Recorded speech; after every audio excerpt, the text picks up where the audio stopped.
Boys, நாம இப்ப 12 பேர் இருக்கோம். the game is going to end now. உங்க பேக்ல இருக்கிற கேஸ் எடுத்து பாருங்க.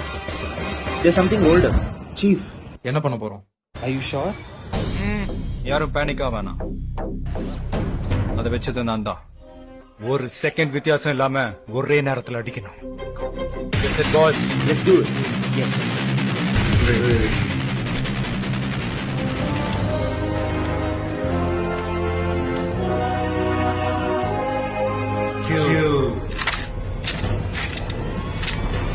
Wow.